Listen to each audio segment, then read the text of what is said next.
Comme vous l'avez certainement entendu et aussi découvert sur les réseaux sociaux et aussi même la rencontre de nos autorités et ces trois pays formant ce qu'on appelle les Liptako du Gourma, qui est une zone profondément affaiblie depuis les événements de mars 2012, ayant déjà consacré l'arrivée, n'est-ce pas, des ex-rebelles, des ex-combattants, n'est-ce pas, de Kadhafi.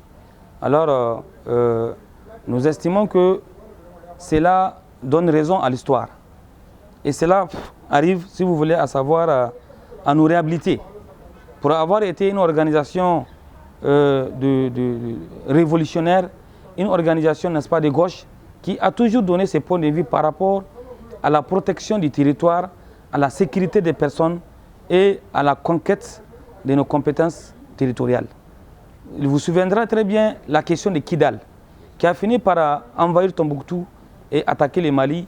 C'était la porte d'entrée pour la France de s'auto-inviter, parce qu'étant déjà responsable de la situation qui s'est passée au Mali à l'époque, attendait déjà une auto-invitation. Alors cela est fait et l'occasion est venue pour s'installer dans nos contrées, nos territoires. Et pendant plus de 10 ans, notamment 9 bonnes années, les résultats étaient totalement en déphasage de l'attente des citoyens.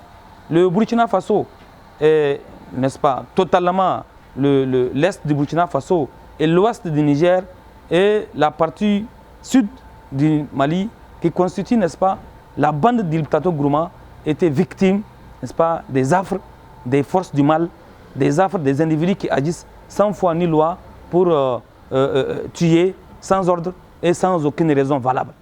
Et je crois savoir que nous avons eu à formuler ces revendications à l'endroit des autorités d'antan, qui la seule et unique façon pour protéger, n'est-ce pas, la zone du Liptako Gourma, notamment le Sahel en général, c'est former une force multidisciplinaire, multidimensionnelle, une force mixte qui va peut-être prendre en sandwich cette zone et aller vers, n'est-ce pas, la désinfection de ces foyers qui est devenu totalement purigène. Alors je crois que ces autorités ont bien réfléchi et ont agi là où les attendaient déjà ces citoyens.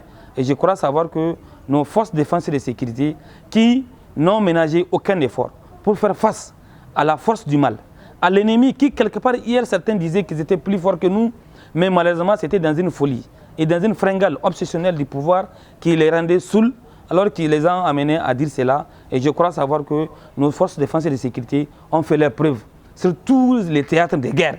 Et partout en Afrique, au Niger, et partout où il y a des forces de défense et de sécurité du Niger, ils font leur prouesse. Et je crois qu'il n'y appartient pas à un Libyen, hier, Bazoum Mohamed, de nous dire cela, parce que lui, il ne croit pas à la force de nos forces de défense et de sécurité, parce que selon sa politique, on l'empêche de les équiper. Et quand cette même France décide, n'est-ce pas, de nous équiper, il nous équipe et crée les conditions pour que les terroristes viennent prendre les armes avec nos forces de défense et de sécurité dans des zones totalement désertes. Alors, en termes d'avantages, je crois que c'est la meilleure solution, c'est le pincement propre, c'est, n'est-ce pas, le protocole thérapeutique assez adéquat qu'il faut poser et qui a été posé, nous les remercions. Non, mais en fait, en réalité, il n'y a pas question de probabilité. Ne parlons pas de probabilité. Moi, je suis un scientifique. Quand on parle de probabilité, c'est comme s'il y a quelques risques, n'est-ce pas, d'échec. Il n'y a pas d'échec. Nous sommes trois ici en triangle. Il y a un ennemi parmi nous. Nous le prenons en sandwich. Alors, je vais te parler un peu germain. Tu prends ton côté, je prends mon côté, il prend son côté, on les encercle. Nous allons, n'est-ce pas, les amener à être dépourvus d'eau, d'alimentation, de financement, de ravitaillement, tout. Déjà, ce sont des gens qui sont assis dans des cases, qui n'ont pas appris à manipuler les armes. Alors même ceux qui les apprennent à manipuler les armes vont quitter parce que le terrain devient assez peu viable.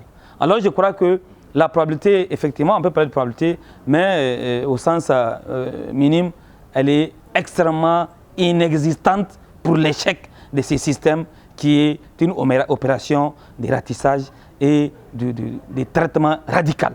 Il n'y a pas de probabilité d'échec, ce n'est pas possible. En fait, le G5 Sahel comprenait tout simplement que c'est une fada. comprenez tout simplement que le G5 Sahel est une organisation qui n'a pas les capacités de son financement. Tout à l'heure, votre deuxième question posait la problématique du financement. Non, le financement viendra de ces pays membres. Alors, chacun va amener sa contribution et c'est ensemble que les gens vont mettre la main dans la main pour créer les conditions de la force de cette alliance, n'est-ce pas, des États du Sahel pour vaincre, n'est-ce pas, le faiseur du mal.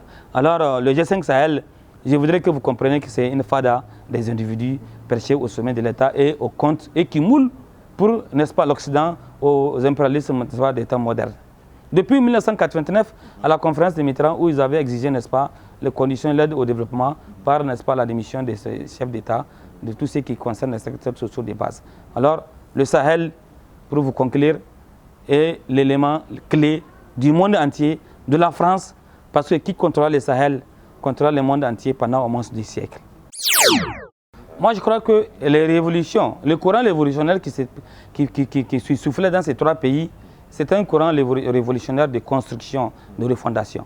Alors nous avons devant ces trois pays des hommes d'État, capables de prendre des décisions sans pourtant avoir des penchants politiques. Vous savez, les hommes politiques, quand ils veulent prendre des décisions, ils vont voir ce qu'on va leur dire, ce que ça va faire. Non, un militaire n'a rien à foutre. Il est venu pour repenser une plaie afin que la plaie ne puisse pas gangréner. Sans quoi, peut-être on va aller vers l'imputation de ces membres-là. Alors, le militaire, il agit pour traiter les plaies de façon radicale. Au Mali, au Burkina, au Niger, nous avons des gens qui ne sont pas des politiciens. Alors, ils n'ont absolument aucun compte à rendre à ces individus qui sont nés hier, pendant que nous étions déjà indépendants. Alors, ils ont ce courage et je crois savoir que ces gens, nous avons confiance en eux. Et ce sont des jeunes qui sont nés dans la douleur. Goïta est né dans la douleur, Ibrahim Traoré est né dans la douleur, il a eu les bacs en même temps que moi. Et aussi, Tchani, il est né dans la douleur. Alors ces gens-là connaissent la douleur, tout ce qui est aimé ne les est étranger. Alors ils savent comment traiter cette douleur-là. Et je crois qu'ils ont agi au bon moment. Par rapport à cette question, il faut que les Nigériens, les Maliens et les Burkinabés, que nous arrêtons de spéculer, c'est la réussite totale. C'est le souhait, de tout un chacun. Nous estimons qu'au-delà du traitement, au-delà de leur engagement à traiter de cette question d'insécurité, il faudrait aussi qu'ils se donnent le luxe quand même de penser à aller vers une monnaie commune, à aller vers une assemblée nationale commune, à aller vers une armée commune, à aller vers un président ou un chef d'état-major commune, des forces conjointes. Alors, je crois que les États-Unis d'Afrique commencent à travers l'alliance des États du Sahel. Et ça, Kadhafi l'a commencé. La première assemblée générale de 1901 à Maputo, qui a initié déjà le panafricanisme, les assemblées générales, si tu veux, les toutes dernières qui se sont tenues, n'est-ce pas, à Sirte de septembre 2009, où Kadhafi a déjà annoncé le financement, la création de la banque, n'est-ce pas, africaine, de la monnaie africaine, de la satellite africaine, de toute l'indépendance africaine, ce qui l'a amené à signer son arrêt de mort.